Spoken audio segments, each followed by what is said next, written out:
Prisons are meant to keep communities safe. But what happens when the prisons themselves aren't functioning properly?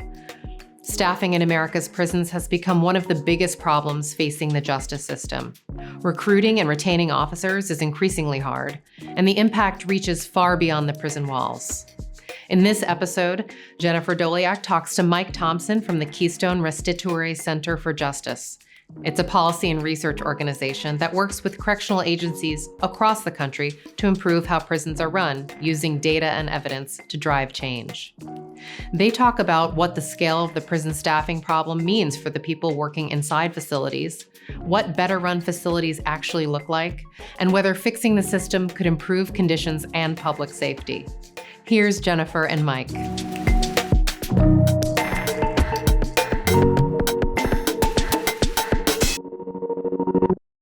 Mike, thanks so much for joining us. Thanks for having me. So to start, maybe you could just paint a picture for us about what it's like in correctional facilities in the U.S. today, especially for the officers who are working there. So corrections directors across the country turned to me and John Wetzel, who is a lifelong corrections professional and one of the most respected corrections administrators in the country, to really help them get the finger on the pulse of the workforce challenges that they're facing across the country. And they asked us to, in addition to looking at a hard look at the data, to go to some facilities across the country. And so we went to a number of states and spent a lot of time in some different prisons in those states. And I'm thinking just instantly of this one prison that we toured. And when you're in a prison, as I know you spent time there,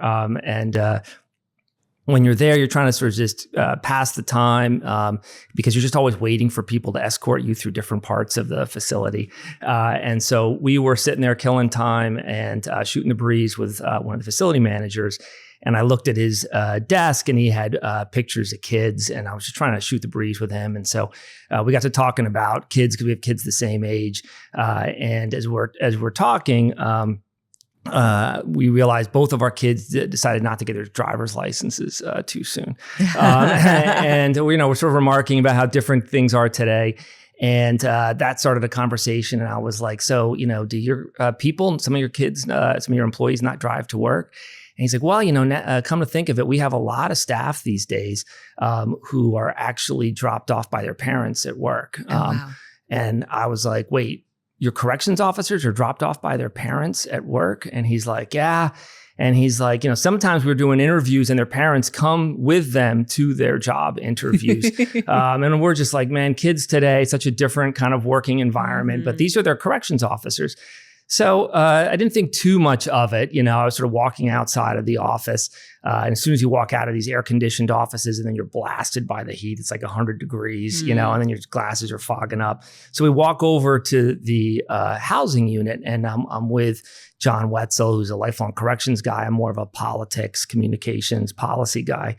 And we're in the housing unit and we're talking to this officer. And they're in the control center of the housing unit. And so you sit inside the control center and you look out across the different cell blocks. And we're asking the officer, how many people are assigned to this housing unit where there's about 200 people living?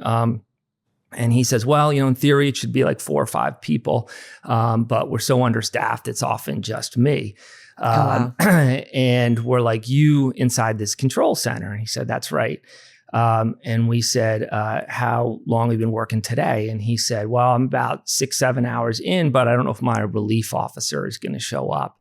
And so if my relief officer doesn't show up, I could be here for 16 hours. Oh my gosh. And, I'm still taking all this in.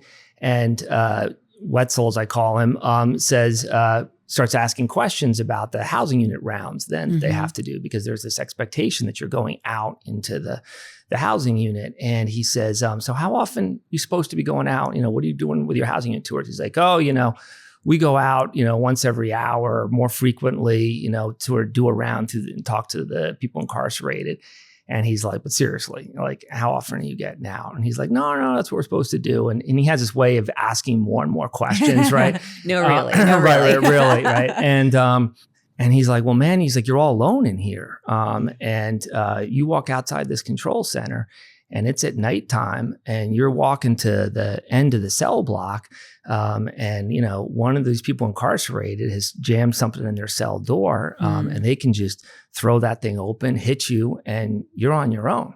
And that's a scary situation. And he said, what if you just need to go to the bathroom? And he said, I got to wait for an officer to show up. And sometimes we can't have, a way to go to the bathroom for 2-3 hours, even longer. And so I'm taking all this in and I'm going back to the conversation that we had when we first came into the facility. Yeah.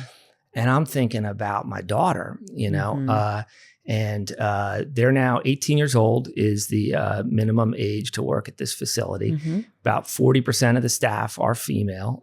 So a lot greater percentage of the workforce is female, say, than in policing. And I'm thinking, imagine your 18-year-old daughter is working in this control center and she's been there 15 hours and you're thinking, is she going to go leave that control center, walk to the end of the cell block in the middle of the night and check on somebody? That's a scary situation to be thinking about. And then dropping your daughter off, picking her up after work. I think can they have cell phones in the facility? Right. And so you are not bringing in any sources of communication. Right. So you have no source of communication with the outside world because, that can be potential contraband. So if you need help or if you need to tell your mom not to come pick you up. Right. No, you're not going to have any communication with that person. Yeah. And that's just on the person who's working in that facility. Right. We haven't even talked about the people incarcerated and what the implications are for them. Yeah. And I think that all of that is what is so fascinating to me about the work you're doing and some other groups out there is really trying to bring to light this issue of understaffing and what staffing in these facilities are what staff in these facilities are going through, because I think people do hear more about the inmate side, but it hits different when you realize we need people working in these prisons and jails, and it can be terrifying. And the health and safety of the people incarcerated depend on those people working in there. Yeah, exactly.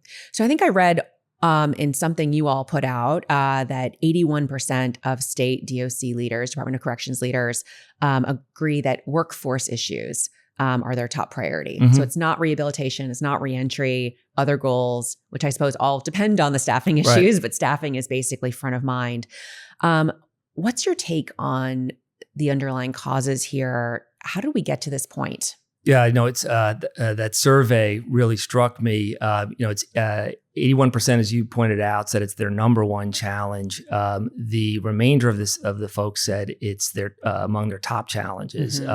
Only one director in the entire country said it wasn't their top priority, and which is so different than corrections. Say, when I was starting, when every legislator was tugging at a corrections director's sleeve saying, can you employ my nephew? Now this understaffing is in fact this incredible challenge, and it's being sort of driven by a number of factors that are converging. Some are just, generally what's going on in the workforce. So if you talk to anybody in state government, whether it's teachers, or if you're talking about healthcare workers, or even the snowplow drivers, everybody talks about how they're understaffed in those different agencies.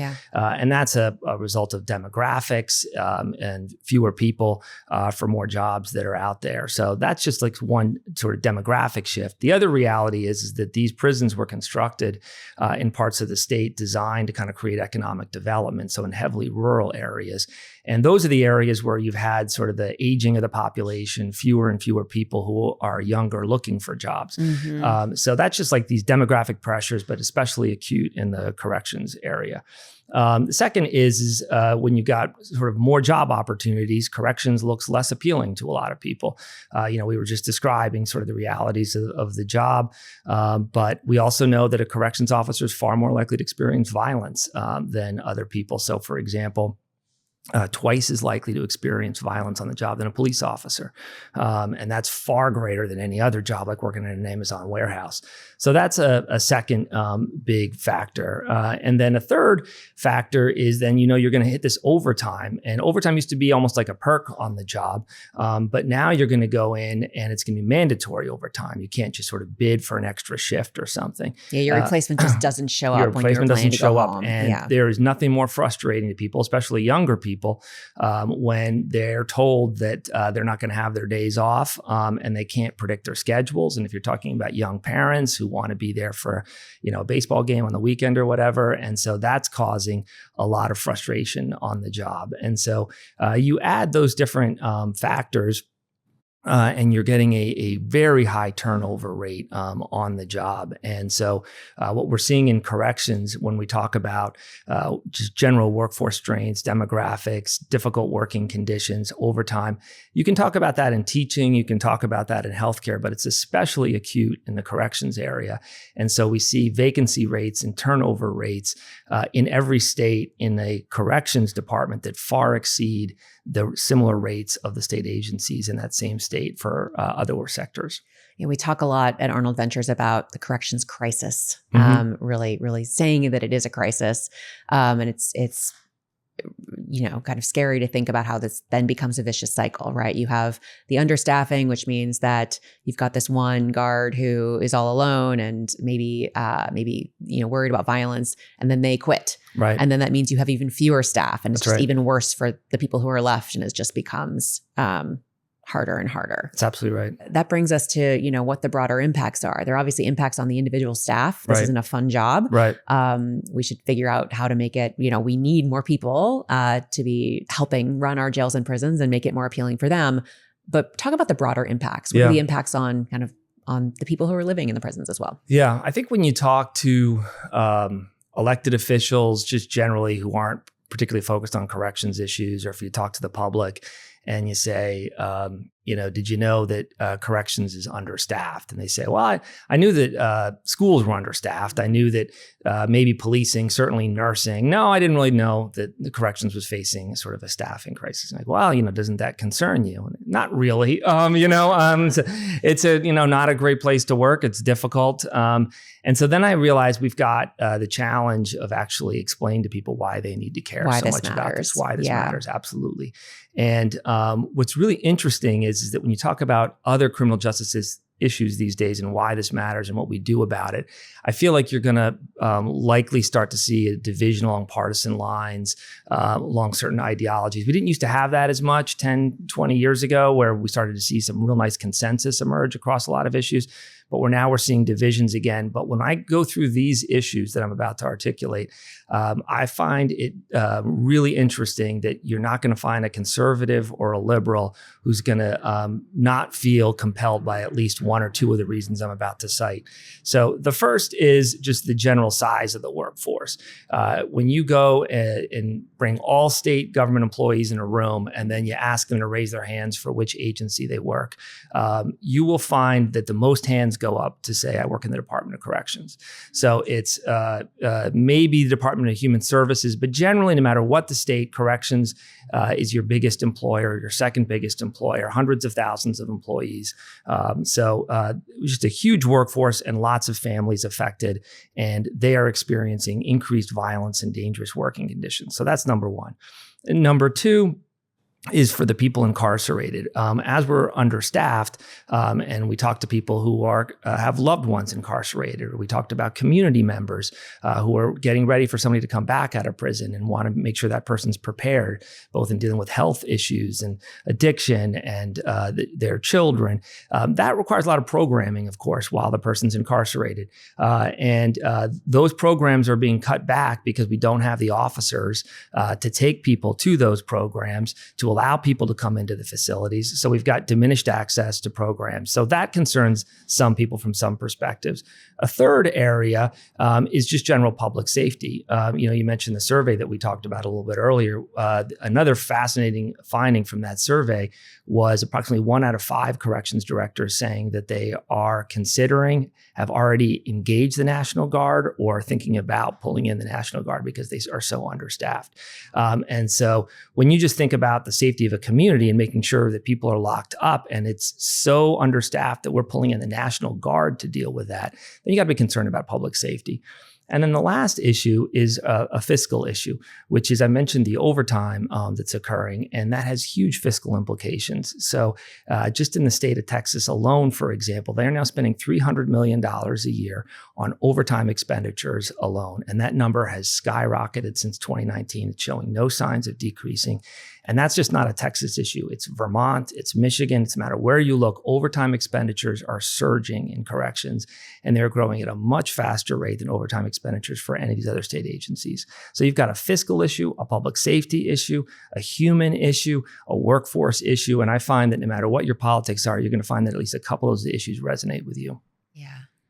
So if we don't fix this, where are we heading? To a really dangerous, expensive, unhealthy place. Yeah. And I think that's why you're hearing corrections say this is our number one challenge. And it's why I think we're now engaging more people to realize this is a big public policy issue where we need to be focusing. Yeah.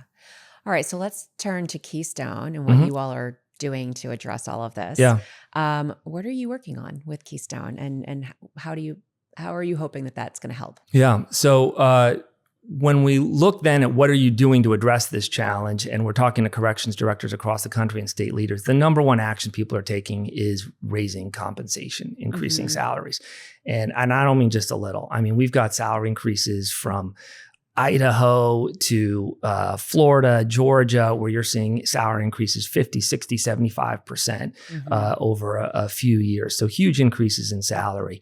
But that is having an impact. We are seeing some reductions in vacancy rates as a result and improved hiring, but it's not resolving the workforce issue. It's not the silver bullet. And so the question that we're sort of working with corrections directors on then is, well, what do we do as a result? What should we be employing? And we're finding that every state has a gazillion different random, fairly fragmented kinds of initiatives, different kinds of uniforms, new policies on tattoos, reclining chairs in the back, in the break room. I could go on and on about sort of different initiatives that are being employed.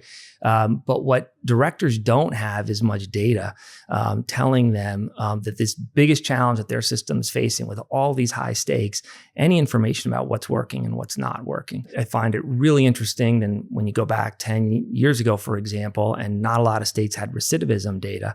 And now every legislator expects their director to talk about recidivism and how things are trending in their states. Right now, directors will tell you that they know far more about their incarcerated population than they do their workforce. And so right now at KRJC, we're spending a lot of time really looking hard at the data corrections directors should be getting, and then some of the insights that that's giving us about what needs to change. So how do you collect this data that didn't exist? Yeah. Well, it's really interesting. You talk about these largest employers in state government. Lots of them don't even manage the data regarding their workforce. It's maintained by a totally separate state agency, which is responsible for all HR data. So they are finding themselves having to knock on the door of another state agency and look at data that's maintained in a totally different way. Is that common in other agencies, like in policing or in schools? Yeah, it really depends on the state and stuff. But no, corrections has been told to outsource a lot of its information to these other state personnel agencies. And there's no question, I find, that in education and in healthcare, that those administrators know far more about their workforce than the corrections leaders do. So why do you think this hasn't been done before?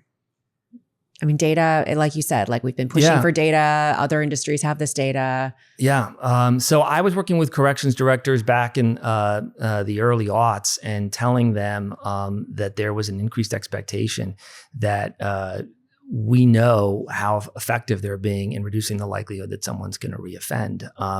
And at the time, that was considered just sort of completely unfair and unrealistic. Much like police officer or police chiefs were being told in the 90s, you're responsible for reducing crime, which they said, no, that's influenced by so many things out of our control, right? So corrections directors, I think, and administrators made a big shift in the aughts, recognizing that they were going to be held accountable for recidivism, needed to produce that data. I don't think enough people are asking them about some of their workforce trends.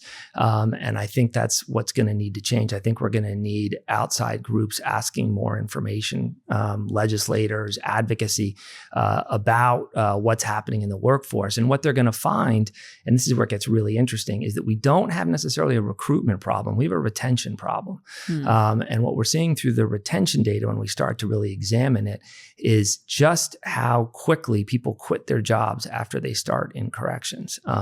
And so just a testimony that the Secretary of Corrections from the state of Florida just gave earlier this year to his legislature was that the average corrections officer has far less time working in prison than the average person incarcerated has living there. So you actually have a situation where the people incarcerated have more experience understanding the way that prison should work than the corrections officers themselves. Wow. We've got situations where half to 3/4 of the corrections officers who are hired quit within the first year that they start, which has enormous fiscal implications for recruitment and then what you train them. In Texas, and I mentioned Texas now a couple of times, not because they're particularly bad, but because they have such good data, so we can actually quantify things in ways we can't for other states. But they are hiring about as many officers as they are losing every year. And when you figure that's about 8,000 to 9,000 officers a year, and you look at that then over, say, a 9-year period, that means they've hired and lost approximately 70,000 officers, which means that they've turned over their entire workforce multiple times. And as bad as the turnover is in other sectors, you don't hear about that anywhere near as much as the data is far more exaggerated, far more acute, what we're seeing in corrections. And so what we really need to do is start to parse those numbers in retention further. And that's where we're seeing some really interesting opportunities to do better. Okay. So tell us a little bit more about, you're getting this data in. What are you hoping to do with it? Yeah, I mean, we want to get corrections directors, first of all, to see when exactly are we losing these officers? Who are we losing? Why? A really interesting question. For example, when you go and you recruit an officer, who are we targeting to work in these facilities, right? A lot of corrections folks thought, well, let's get retiring veterans or people who are leaving the military. They'll enjoy working in a paramilitary sort of environment. Turns out that they leave even faster than people who are not military. I talked to a person, a former Marine in one institution, and he said the military was the worst training ever for this job. He said, everything they trained me in the military has no application here whatsoever in a corrections system. He said, I did sell cars for a couple of years. And he said, and that taught me a lot about how to work in a corrections system because okay, wait, say more. Why? Because all why I have are my training? words. Here, he said, all I'm doing every day is trying to explain to people why to do something, and all I have is my voice. And he said, and that really reminds me a lot of trying to sell a car. He said, doesn't remind me a lot being all geared up, going out into some village, in a Humvee. And so that really sort of drove the point home for me. Wait a minute, who are we recruiting, right? And again, I mentioned that large numbers of women working in corrections, right? And I've sort of fascinated with the question, why is it that a lot of the male officers say, well, the women seem to be a lot better at encouraging the men what to do, getting back into their cells, where they need to be at a certain time. That sort of is just raising questions of what characteristics are we looking for in an officer. And right now, you'll talk to a lot of corrections departments, and one recruiter told me, "Look, I'll be honest, we're looking for anybody who fogs a mirror." When that's the reality, then they know they're bringing in somebody who isn't necessarily bringing the kind of culture they want into that system, which may be actually driving away the very same employees who we're most interested in retaining. And so we're starting to try to get a lot more strategic about who we're actually going after. Maybe we actually have to raise the floor of who we're actually hiring. It means we're going to hire fewer people, but if it increases their retention rates by a certain percentage, we're going to be doing a lot better. Right.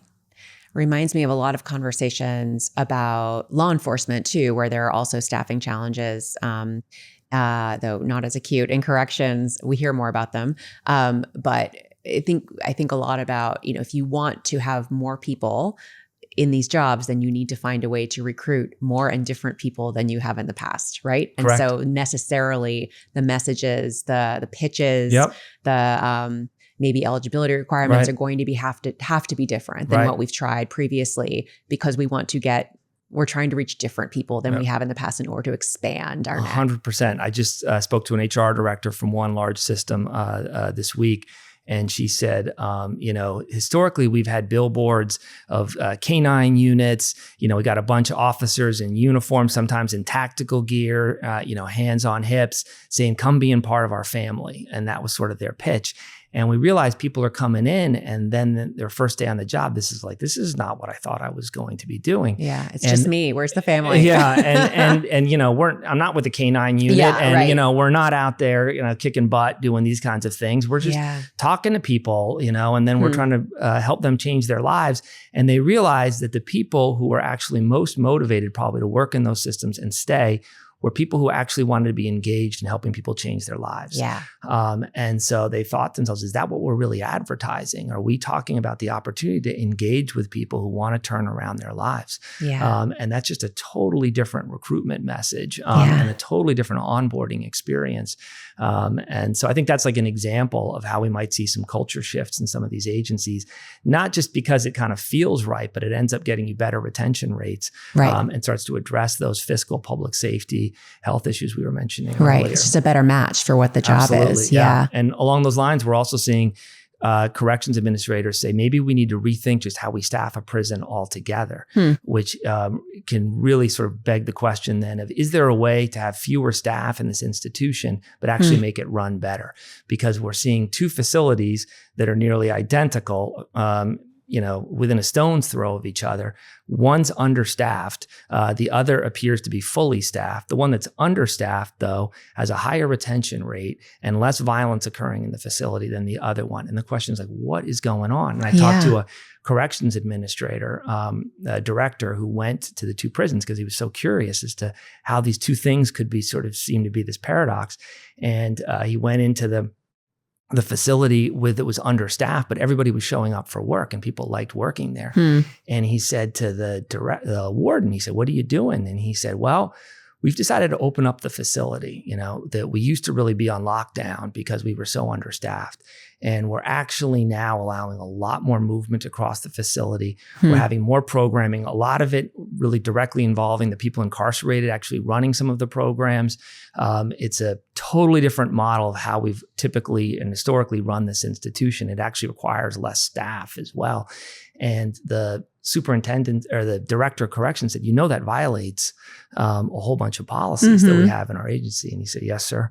And he said, who authorized you to do this? He said, I didn't ask anybody. He said, good for you. Keep it up.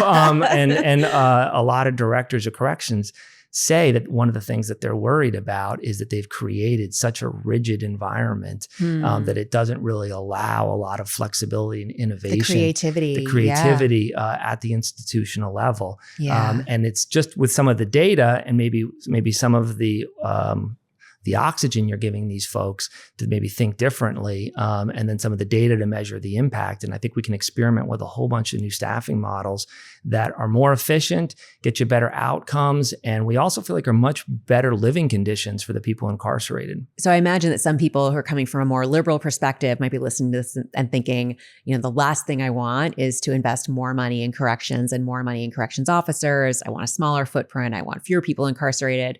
But it does seem that if we want, better programming, if in prisons we want to use prison as an intervention point to help put people onto a better path when they come back out into their communities, then we probably need to be able to be choosy about who we're hiring into these really important roles. The people who are staffing these facilities are really important, as integral to that whole system. And if we want to be choosy about who we're hiring, we need to line out the door of people who want that job. We can't be in a position where you just need anyone, just a warm body to staff that position. Yeah, no, that's absolutely right. It's super important that people understand that this isn't an either or proposition, that we need to make sure that this is a job that is hiring top quality talent. But at the same time, it's not a question of should the corrections footprint be smaller or bigger, there's a way to hire the right people and actually, I think at the same time, shrink the footprint of the system by actually better preparing people for release, putting them in the facilities that they are a better fit for. I think about a person incarcerated that I talked to, and I was asking him, of all the programs you participated in, which program did you feel had the biggest impact on you? He's a very successful entrepreneur after he'd left. I thought he was going to talk about a particular kind of a job training program or something else. And he's like, I don't remember any of the programs or their names. And he says, I remember Miss Jenny, and she was a person who I met with every week, and she had a lot of faith in me, and she had a lot of confidence in me. And she and I talked a lot about what my future was going to look like. And that kind of inspiration is what motivated me to change a lot. And I was just sitting there thinking, like, it makes so much sense. Yeah. Why would I think that it's this program any more than I go back to school and I think about, An English class. It was the teacher. Yeah, right. Yeah. It was that sort of curriculum that they gave me, right? No, it was the teacher. And of course, when we look at the literature, the research, right, we now know about the importance of teacher quality influencing outcomes. And we need to be thinking about the same thing, about the quality of the workforce that we have there. And absolutely, that's going to take a total rethinking of things. But to, my friends who also talk about, this just illustrates that the system's too big, that we should have fewer people in prison. That's certainly, I think a very valid point, very valid argument. We are seeing state prisons grow right now in terms of their prison population. So we're actually seeing an even greater demand, on officers, and we're asking them to do more. But I do think it's worth asking, like, do the facilities need to be constructed the way that they are? Is there more staff, sort of efficient ways of doing some of these things? If you've got a geriatric population, do you really need them in a facility where you're helping people up and down stairs, all the time, where you're wheeling them around? You got officers taking them to multiple appointments. Couldn't you put them in a facility that more resembles something like a nursing home, that actually might be more staff efficient to run? Couldn't you put civilians in some jobs that you're actually asking corrections officers to do? So I think when you start talking about, like, facilities reimagined, people in more community-based type of organizations, people who are looking for a smaller footprint for the corrections system can say, oh, I can get behind that. This is where I do think that no matter what your angle on this issue, you see opportunity to do things in a better way. Yeah. Are you finding that as you're going out and talking with correction staff around the country and trying to collect all this data, do you feel like people are, eager to share their experiences with you, or are they nervous about telling you kind of what their challenges are? My sense is there's a lot of frustration, anger, and pain in the workforce right now. They feel that they've been abandoned, ignored, forgotten about, and they are reluctant to share a lot of information. One of the things that I hear a lot from people who I'm trying to convince about the importance of this issue, and they say, well, what do people say when they do their exit interviews, for example, about why they leave, right?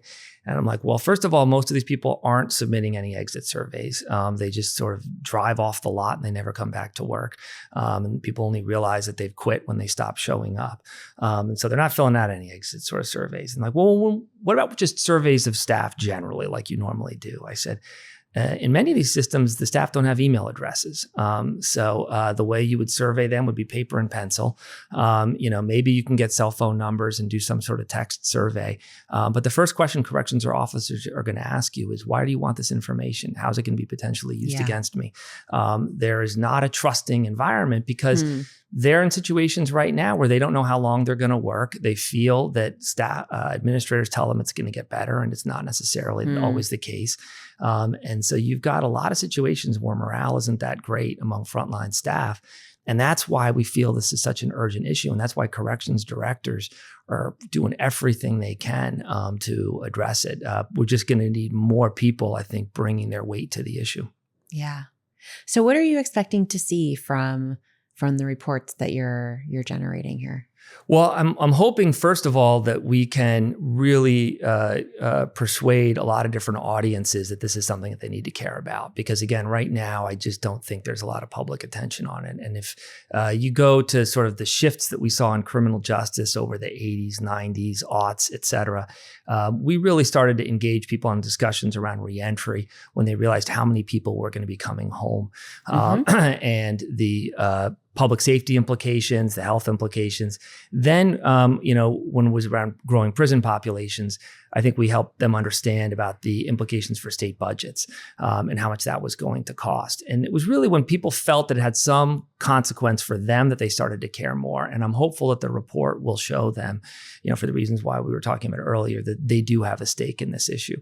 And then once that's the case, then I'm hoping we're going to get a lot of people taking a harder look at the data, because they're going to realize that our strategies so far are pretty fragmented, and we're going to need to be a lot more strategic about this. And maybe we want to rethink a whole bunch of things that we've historically just taken as a given in corrections. So do we do 11 counts a day, or do we do 3 counts a day? Do we search cells every day or every 4th day? Do we think differently about how people can move across a system and the kind of escorts that they need? These things have huge staffing implications. And the question is, could we take a step back and kind of create a more trusting environment? I mentioned the distrust that a lot of frontline staff have, where we could have those people come together, frontline staff, people who are incarcerated too, ideally, who know how that system is playing out on a day-to-day basis, plus some of your central office folks, and reimagine the way that that institution can be staffed and start to build a whole new staffing complement for the system, and then measure whether that's resulting in improved retention. So I think that's one of the big directions we want to see ourselves going in. So you mentioned earlier that part of the challenge here is that the directors, the people who might be in a position to try some of these new things, don't feel like they have the authorization to do it. Is that changing? Is that a conversation you're having with leaders kind of further up the chain? Yeah, I think the directors themselves often feel like they have the leeway to do it. They often, though, aren't that long in the job. They'll be there for 2, 3, 4 years. The average tenure of a corrections director, I believe, is a little over 2 years. And a lot of corrections directors have not worked in corrections before. And so you get a large middle management that is often accustomed to seeing a lot of turnover in that director position. And then you get people at the facility level who often feel pretty hamstrung by policies that middle management is not necessarily changing. And so you need like a through line from the director through middle management through the facility level that is saying it's okay to try a lot of new approaches. And I do see a number of directors really pushing that kind of mindset, but you're talking about a total change in culture of a system, and that's going to take a while. Yeah. Do any examples come to mind of like specific states or specific facilities or systems that are doing this well, that are good examples? Absolutely. I mentioned Florida, which, is a system so understaffed they've had to pull in the National Guard. But they have actually introduced this notion of incentivized housing, where they have challenged a lot of traditionally held norms about the way movement would occur across a facility, and increasing access to programming, which a lot of people thought was going to be more staff intensive, but they actually believe is a more efficient use of staff, and are showing that correlate with increased participation in programming. And by the way, again, sort of for my friends who are looking at this as at how to affect the overall number of people incarcerated, more people in programming, more people getting earned time, more people positioned for parole release. And so that is one example. In Missouri, they've totally rethought how someone goes through a training academy, so that people talk about a training academy experience, which doesn't look at all like what the job looks like on day one. They've changed that experience. They've also made sure that when you say yes to wanting to be hired, you start right away, because they found that there was a lot of lag time in typical government bureaucracy of actually getting you started. And as a result, somebody else would find another job. And so they need to move faster. So that's another example. In Idaho, they've done a really nice job actually thinking about how they can help officer wellness. And so what do we do to help you cope and deal with a tough workday? And they've actually seen some improvements in staff retention there as a result. Oh, amazing. So a lot of this is going to take a lot of work. It's not going to be an overnight, no overnight solutions here. But are there there areas where there's some low-hanging fruit, some easy fixes that could be made that you'd love to see? Yeah. I just go back to this data issue. I really feel that we should be having legislators asking, what is our 1-year retention rate? In the same way that they're so used to asking about recidivism rate. It's not a question they're accustomed to asking. They'll ask about vacancy rates. But of the officers we hired over the past year, what percentage are still on the job? Why do you think that? Why are you pleased with that retention rate? So I think just sort of getting elected officials and advocates as well to start asking questions, and then having departments of corrections have the courage to be transparent about the data. The data, when they start to come to light and they show these really, frankly, embarrassing retention rates, and they show increased rates of violence in the facilities, can cause a lot of people to say, this is going to embarrass the governor. This is not a good idea to share this information. In fact, we're seeing less information than ever often reach public spaces about what's going on in corrections. And I'm seeing some of the most experienced directors who are lifelong corrections professionals have the courage to say, only when we talk about this in a transparent way are we going to get more help from a lot of these folks. And I think that's the absolute right way to do it. But it seems counterintuitive to a lot of people working in a very political environment, where there's a lot of gotcha politics. So I'm very focused on just trying to bring a little more data to light and having more of these outside stakeholders ask the right questions, and then armed with this information, start to experiment with the strategies we're talking about. Yeah. Love data, and I'm a researcher by training. So what comes to mind immediately for me is, as you've got all this innovation and places trying new stuff, partnering with researchers to actually be able to say, like, did this move the needle in the way you were hoping? 100%. How could we do even better? 100%. And, you go back to these 2 prisons that I talked about that are a stone's throw from each other, with remarkably different experiences in terms of retention rates and levels of violence in the facilities. Being able to measure, what are some of the things that are correlating? What is it? If go back to my education example, right? Was it class size? Was it per spending per pupil? Was it the curriculum? It turns out it's the teacher quality. Well, that's all we've got time for today. I should let you go. Thank you for listening or watching. Subscribe for more conversations, and we'll be back soon. Bye.